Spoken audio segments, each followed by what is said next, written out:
Hello there, this is LEGO Dynasty, and today I'm bringing you guys my review of the LEGO Harry Potter Hogwarts Astronomy Tower.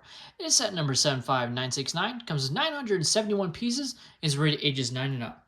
Now this is a retired set, but when it was on shelves, it retailed for $99.99 in the US and $139.99 Canadian. Now without further ado, let's kick off this review, starting with the box. Now taking a look at the box, of course you have the Harry Potter logo at the top, and then our three main characters in Harry, Ron, and Hermione, of course.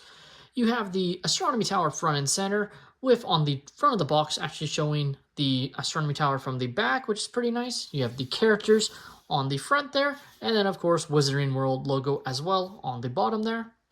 Flipping the set around, and we have some more shots of the Astronomy Tower, shots that they are recreating from the film, among others. So a lot of different scenes that you can of course recreate that we will get into. Now taking a look at the manual, and you can see it is of course an older set, being that it has the box art reprinted on the front of the set. In fact, this is actually slightly different than the regular box art, and again just goes to show you how much better the manuals used to be.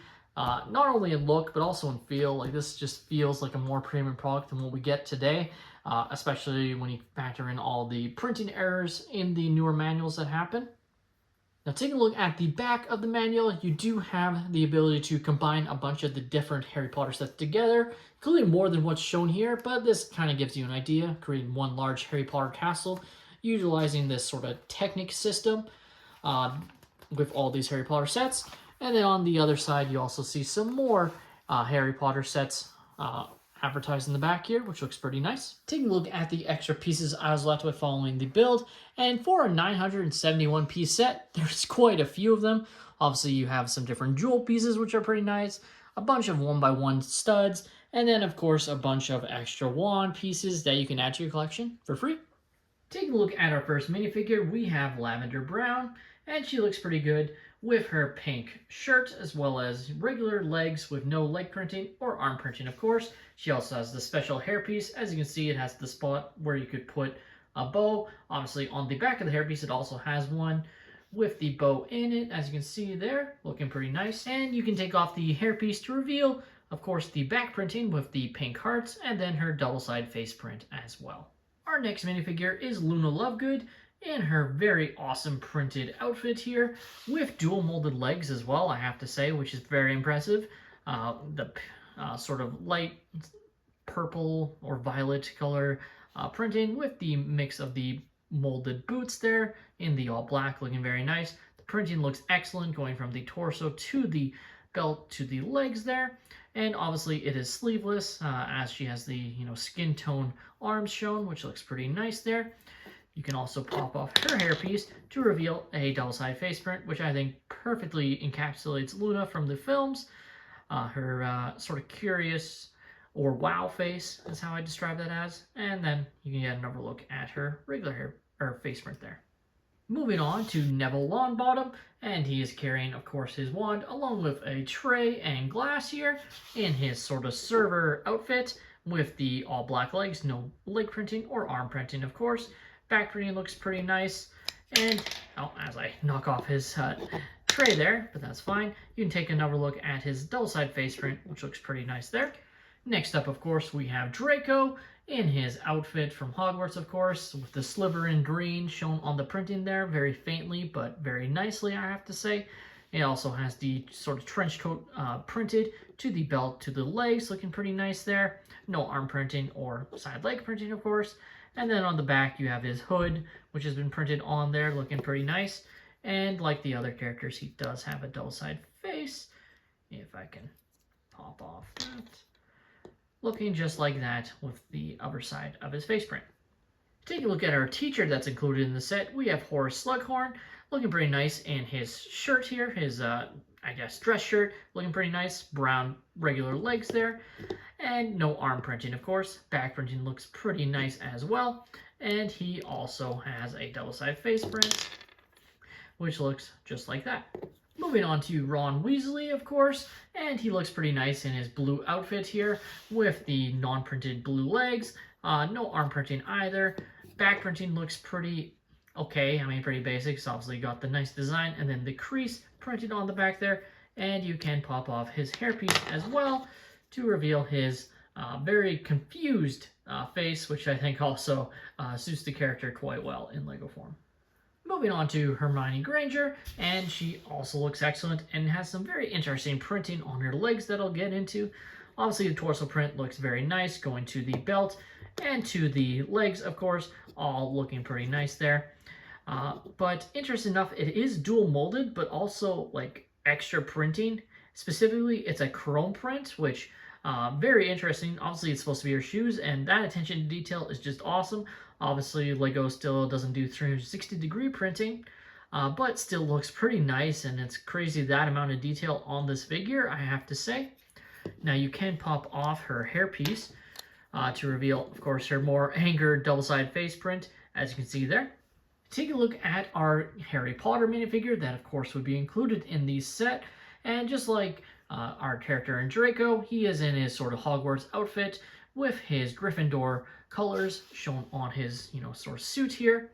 That also has sort of a trench coat feel based on the printing design from the torso to the belt to the legs. No arm printing, back printing looks okay. And then, just like all the other characters in the set, he does have a double-sided face print looking just like that. And of course, you can get another look at the scar print on both sides there, looking pretty nice. Now, taking a look at one of the only sort of extra builds included in the set, you have this sort of dessert table with obviously a chocolate fountain here, which looks pretty nice. Overall, I have to say, obviously it's not going to be perfect, but I think for what they're trying to represent, it works quite well. Of course, you have other desserts, like they're using the waffle pieces, and then these sort of pieces that I guess sort of look like ice cream cones, and then obviously some glasses as well. Very simple design, but it works as an inclusion in the set. Now take a look at the Hogwarts Astronomy Tower, and overall it looks pretty good from this angle. Obviously, all these different sort of Hogwarts sets are meant to combine into one larger Hogwarts. That was the idea. So it is have an element of uncompletedness, specifically because obviously when you flip it around, it is completely open, which is also still a problem even if you put the set fully together, but it's sort of meant to be one giant dollhouse when you combine all the sets together. Still though, I think they do a pretty good job of getting a lot of nice detail. Looking at the set, you can see a use of a ton of different stickers here for these brick designs, which is a little bit annoying, especially since I feel like they could have used actual brick parts, like, they have parts and would have had parts available when they were making this set that could have negated the use of stickers on a lot of the portions, specifically here. Maybe not necessarily on these curved pieces, as I don't think they have any curved sort of brick pieces, but still, I feel like around here, there's a lot of stickers that didn't need to be here. They could have done something different, but it still adds to the overall detail of the set, and it's better than nothing. Obviously, you have the windows here, and of course, this door. You can open up this front door just by pushing it in, just like that. And you can see, obviously, there's not going to be a lot on the inside, and we'll take a look at the other side in a moment after this section, but it gives you an idea of, there's just a few studs for you to place a character, but not too much behind the set, of course. Flipping this set around, and you can see when we get it really into the open sections of the build. Looking just like this. Now, what is nice about all these different sections is the fact that you can take them apart and place them as you see fit. So this section, for instance, this sort of greenhouse area with the different mandrakes, as you can see, can come off. You have the sort of scissors there, and then of course these that are supposed to be the mandrakes, looking pretty nice there. Very small section though, not a lot of room. Obviously, you can grab your character, doesn't really matter who. I'll just grab Draco here. Not that I don't think Draco would really care for trimming the mandrakes, but you can see, like, overall he can fit 2, maybe 3 characters inside, but overall it is very crammed, and that's kind of one of the main drawbacks of these sets. Now you can open up this door on this side, but there is really no room whatsoever. It really just needed to be like 1 block more, which frankly, when you look at it, they definitely could have done that. When you see, like, it would have been fine if they extended this even a few blocks and just had it be a bigger plate than this section here, like just had it stick out. I don't know, like, I really feel like they could have had more room, but they made it more crammed than it needed to be, and just to show, like, you can put your character in sideways, but as I struggle here, but you know, if you want to put him in just like that, it's so crammed. Like you can't even put him in the doorway. Like he just doesn't fit. He's blocked right there. So you got to push him in sideways.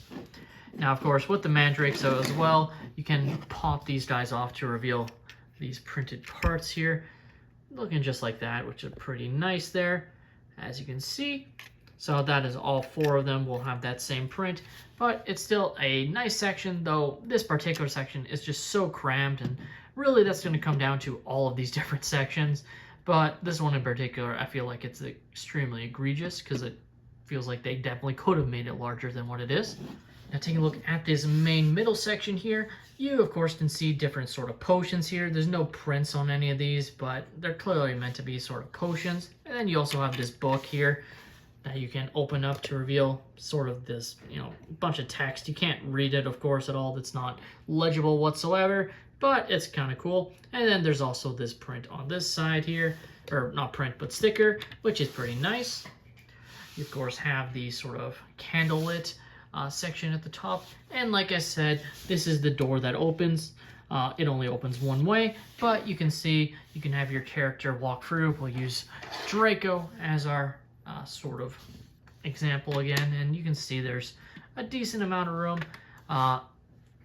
but it's not like crazy, but I'd say it has a lot more room than the other sort of greenhouse glass door in terms of placing your characters to walk through, just like that. And you can even slam the door right in his face if you want to. Now, just like the other greenhouse sort of section, you can detach this section here, just like so, as it is just connected by some Technic rods, just like that, as you can see, allowing you more access and, you know, I guess playability, just like that. And you can see, you know, you have this sort of walking area that isn't doored off on either side. Obviously, with these sort of sections, it's sort of supposed to be, I guess, or at least that's what they're sort of going for, but there isn't anything there. You do have this section here looking pretty interesting with this sort of Ravenclaw room, including this really nice Ravenclaw sticker here, and this sort of bookshelf with an actual book inside that you can pull out to reveal, again, some more sticker detail, just like that, and then some more text, same sticker on this book as in the other one, but still kind of fun to have this. And there's actually another hidden sort of feature there. Let's pop this off. And it is the Daily Prophet, The Boy Who Lived on Harry Potter, as I believe this is based on the Half-Blood Prince film, when Harry is interviewed unfavorably in the paper after the Triwizard Tournament. Take a look at this next section, and admittedly, I can't remember exactly what this piece is supposed to represent, but it still looks really cool with this obviously very chrome ball piece. As you can see, I assume it's almost supposed to represent something from the stars. Completely apologize, I just haven't seen Harry Potter Half-Blood Prince in a long time. Well, not super long, but it's been a while that I just can't remember specifically this section. Obviously, up here at this section is where they look to see these stars. And you actually have some more nice detail with these stickers here. And the use of these sort of gem pieces looking pretty nice, I have to say. But obviously, this is the main sort of astronomy part of the tower there. And almost forgot, Hedwig is also included and sits on top of his perch at the top of the tower. Looking pretty nice there. And lastly, I forgot to show off this section here, which looks to be some sort of potion room that is used during the film. Looking pretty nice. And obviously you have the Hogwarts sort of letter format here. That is a printed piece. And then some more sticker detail, as you can see there. Looking pretty nice on those different sections here. And finally, the last sort of customization you can do is, of course, pop off this section here. And this is specifically if you want to merge different sets together to create your own version of Hogwarts Castle, or even, frankly, a more accurate version of Hogwarts Castle, because if you combine all the sets as they are constructed, it won't be entirely accurate. So that's just something to keep in mind, but it allows you some nice customization there, and you can see this section looking pretty nice. The LEGO Harry Potter Hogwarts Astronomy Tower was a very interesting build with some great minifigures. In fact, I definitely think the minifigures are the highlight of the set. I don't think the set was terribly overpriced when it came out overall, though again, it just has a very high degree of incompleteness. It just doesn't feel very finished. Obviously, that's by design, but even then, I still feel like the set could have been more filled out than what we got in this. Just because it just feels so incomplete that probably detracted a lot of people from getting a set like this, or even some of the other ones, because yeah, you could get all the stuff together and combine them, but you would have wanted something a little bit more finished, I feel like. But at the end of the day, that's all my opinion. Let me know your guys' thoughts on this set in the comments down below. Have you guys picked up the set, or are you planning to find it on the secondary market? Please leave a like and subscribe if you have enjoyed, and have a great day, everyone.